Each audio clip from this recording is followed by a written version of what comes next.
Rate of reaction determined by the variation of two concentration की variation आती है। अब ए और बी को मिलाया तो भी प्रोडक्ट बन सकता है, या फिर दो ए कंसंट्रेशन में लिए तो प्रोडक्ट बनेगा, रेट क्या होगा, प्रोपोर्शनल a माइनस एक्स का स्क्वायर हो जाएगा। और जो रेट है dx अपॉन में dt, प्रोपोर्शनल का निशान हटा के k a माइनस एक्स का स्क्वायर। अब जो सेकंड ऑर्डर रिएक्शन होती है इसका प्रूफ मोस्टली पूछा नहीं जाता है, हमें फॉर्मूला याद रखना होता है प्रूफ का। तो k इक्वल टू 2.303 अपॉन में t ब्रैकेट में a minus b log b bracket में a माइनस एक्स अपॉन में a b माइनस एक्स क्या होता है, हमारा जो सेकंड ऑर्डर रिएक्शन होती है इसका प्रूफ होता है। अब सेकंड ऑर्डर रिएक्शन के बाद क्या होता है, सेकंड ऑर्डर रिएक्शन का हाफ लाइफ टाइम भी होता है।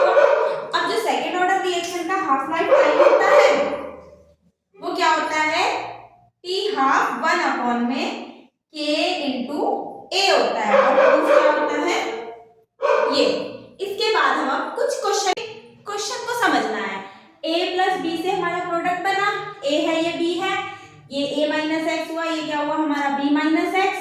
अब a क्या है, बहुत बड़ा है b से, तो a minus B less than equal to a के, और a minus X less than equal to a के हुए। अब इससे हमें पता चला कि ये हमारी क्या है, सेकेंड ऑर्डर रिएक्शन है।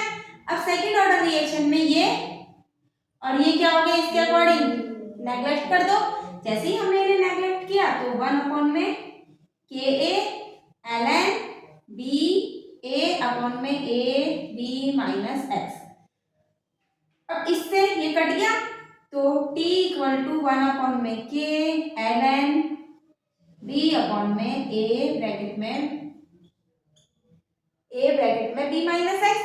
अब ये जो हमारा बना, ये क्या बना हमारा, देखो a है और ये भी a है, ये a1 डैश मान लिया।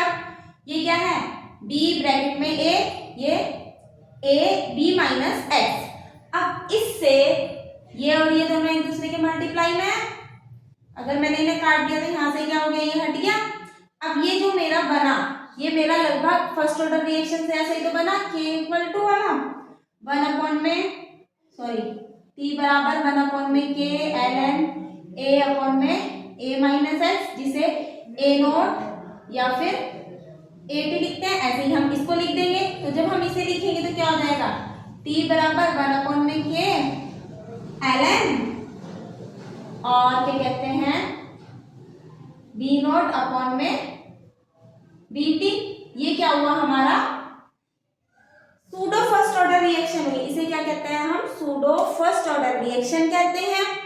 और जो हमारा सूडो ऑर्डर रिएक्शन, जो हमारी सूडो ऑर्डर रिएक्शन होती है वो कैसे होती है, when concentration of one reactant, जब एक रिएक्टेंट की कंसंट्रेशन अपीयरिंग होती है in rate load taken much greater than another, मतलब कि एक की कंसंट्रेशन तो ज्यादा होती है और दूसरे की कंसंट्रेशन क्या होती है, कम होती है। तब when concentration of one of the reactant appearing is rate low is taken much greater than another। Second क्या है, if catalysis appear, मतलब कि कैटलिस्ट अगर है रिएक्शन में, then जो रेट लो होगा वो, remember concentration of catalyst remaining constant, जो कैटलिस्ट की कंसंट्रेशन होगी वो क्या रहेगी, कांस्टेंट रहेगी during progress of reaction. Reaction की प्रोग्रेस के समय जो कंसंट्रेशन होगी कैटलिस्ट की वो रिमेनिंग रहेगी। नेक्स्ट क्या है, when rate law involve solvent, अगर रेट लो में जो सॉल्वेंट है वो इन्वॉल्व हो रहा है, then it a larger excess, तो जो सॉल्वेंट होगा वो क्या होगा हमारा, लार्जर एक्सिस में होगा, मतलब कि ज्यादा अमाउंट में होगा। अब सूडो फर्स्ट ऑर्डर के एग्जांपल करते हैं कुछ।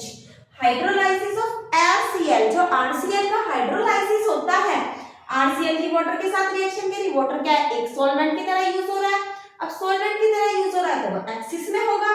अब जो कंसंट्रेशन होती है वाटर की वो मोलैरिटी से निकाल रखी है हमने, मोलैरिटी वाटर की 55.55 होती है। अब इससे ROH और HCl बनता है। अब जो रेट होगा, रिएक्टेंट दोनों है कि RCl और H2O, ये क्या है, ज्यादा अमाउंट में है, सॉल्वेंट है, वाटर को कंसीडर नहीं करना है, वही कांस्टेंट की तरह होता है, तो इसका रेट क्या होगा, K-RCl होगा, और इसे ही क्या बोलते हैं हम, pseudo first order rate constant बोलते हैं।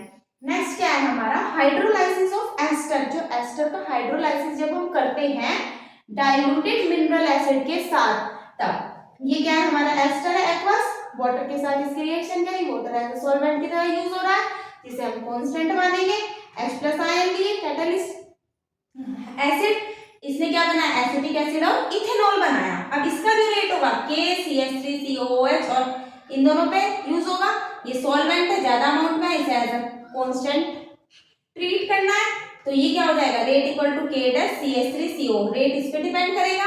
ये भी क्या होती है हमारी सूडो फर्स्ट ऑर्डर रिएक्शन होती है।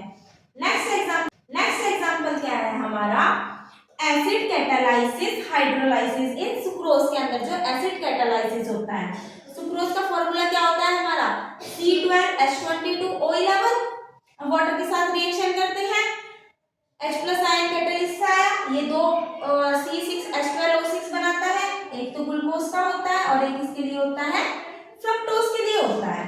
अब दोनों के लिए वाटर, अब ये एज अ कांस्टेंट ट्रीट हुआ, K डैश बना और C12H22O11 रह गया, और इसे क्या बोलते हैं हम सूडो फर्स्ट ऑर्डर रिएक्शन कहते हैं। इसके बाद हम अपना नेक्स्ट पढ़ेंगे।